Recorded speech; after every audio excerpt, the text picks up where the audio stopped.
XRP bridge drained for 200K after faking deposits. An XRP cross-chain bridge was emptied of roughly $200,000 after a flaw in its verification software treated fabricated deposits as genuine, according to a CoinDesk report published August 12, 2026. The attacker did not break any cryptography or steal a private key. They convinced the bridge's own logic that money had arrived when it had not. The mechanics are simple once you strip away the jargon. A bridge holds assets on one chain and issues a matching balance on another. To do that safely, it has to confirm that a real deposit landed before it releases or mints anything on the far side. This bridge got that confirmation step wrong. Its software accepted deposit records that looked valid on the surface, but pointed to transactions that never actually settled, then credited the attacker as if the funds were sitting in the contract. The failure was in trust, not the ledger. The XRP ledger itself was not compromised. The exploit lived in the middleware, the code that watches for incoming deposits and tells the bridge what to honor. When that watcher can be fed a counterfeit event, everything downstream inherits the lie. The bridge minted or released value against deposits that were pure fiction, and the attacker walked the proceeds out before anyone reconciled the books. This is the most common way bridges die.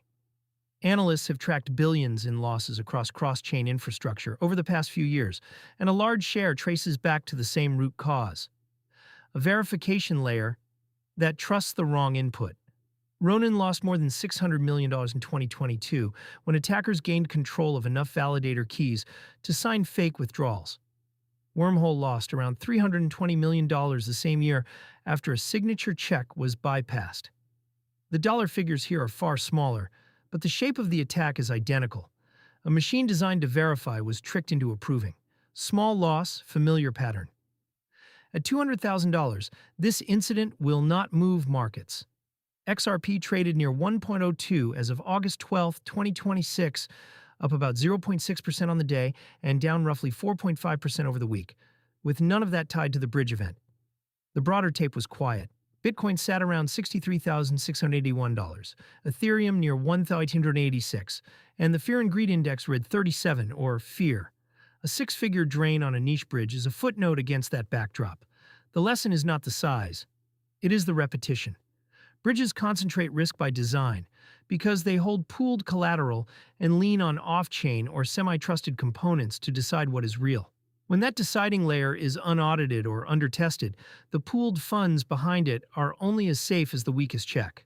A spoofed deposit is cheaper to attempt than a validator takeover, which makes verification bugs a persistent target for anyone probing smaller protocols. For everyday users, the risk comes through custody choices. Most people reading this will never interact with an obscure XRP bridge directly. The exposure comes through custody choices. If you hold funds inside a platform that routes liquidity across chains behind the scenes, a bridge failure can freeze or dent balances you never chose to bridge yourself. That is the counterparty risk baked into custodial products. Your assets can be caught in a failure you had no hand in and no visibility into. Spending tools sit on the same spectrum. Custodial crypto cards hold your balance for you, which means a provider's insolvency or an infrastructure failure can lock your spending money, the same way past collapses stranded user funds. Cards built on self-custody options keep the balance in a wallet you control, which cuts out the middle layer that bridges and custodians introduce. Neither model is risk-free, and self-custody shifts the burden of key security onto you. But the trade-off is worth understanding before you decide where funds live between purchases. For anyone routing value across chains, the practical takeaway is narrow. Favor bridges and platforms with recent third-party audits, avoid parking large balances in thinly reviewed infrastructure, and treat the software confirmed it as a claim to verify rather than a guarantee. Stablecoin-denominated balances on stablecoin spending rails carry the same underlying counterparty questions when a custodian holds them, so the same caution applies.